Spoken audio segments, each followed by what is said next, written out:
The risk of domestic abuse can increase during pregnancy for numerous reasons, and often it's not really a simple answer and it can be multi-layered.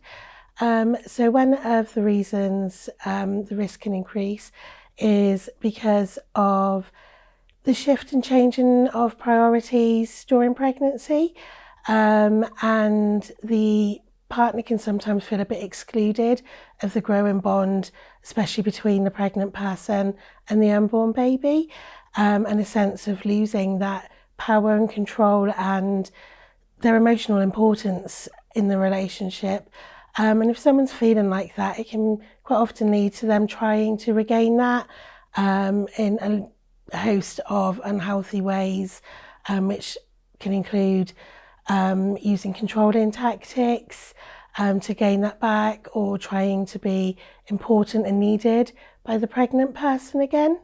I think if there has been abuse prior to the pregnancy, very often that situation becomes worse and there is an increased risk of not only physical but emotional abuse as well. Often during pregnancy, women can sometimes become a little bit more reliant upon their partner as well, whether that's because they maybe have more health appointments they need to attend, they maybe have additional health needs with things that crop up during pregnancy, maybe they become a little bit more reliant upon the partner than what they were previously, and often perpetrators really kind of thrive upon that being needed and being wanted and being relied upon by their partner.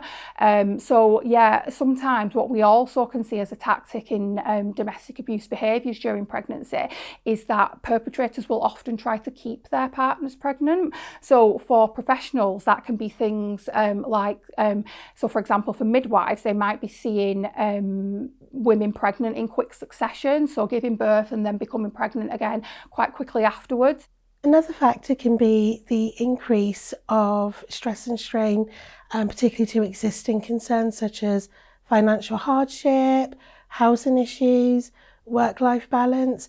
So the idea of having, in addition to the family or the resources that they might need to purchase, having another mouth to feed, can really sort of increase that pressure.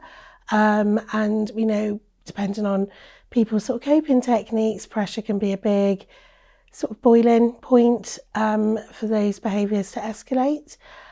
Pregnancy in itself can be a use of control for alleged perpetrators, such as forcing pregnancy, forcing the end of pregnancy, tampering with contraception, another really big use of control of a partner. It's very difficult to leave or end a relationship when you're not pregnant, and pregnancy is an extra barrier to that. You know, there's things to think about of where you're going to go to being pregnant to prepare for an unborn baby. There's the economic implications if you've given up work, you're on maternity leave. And if you're isolated and you haven't got family and friends around you, who are you going to tell for that support? There may be also the fear of reaching out to agencies, the fear that your unborn baby may be taken out of your care if you disclose abuse.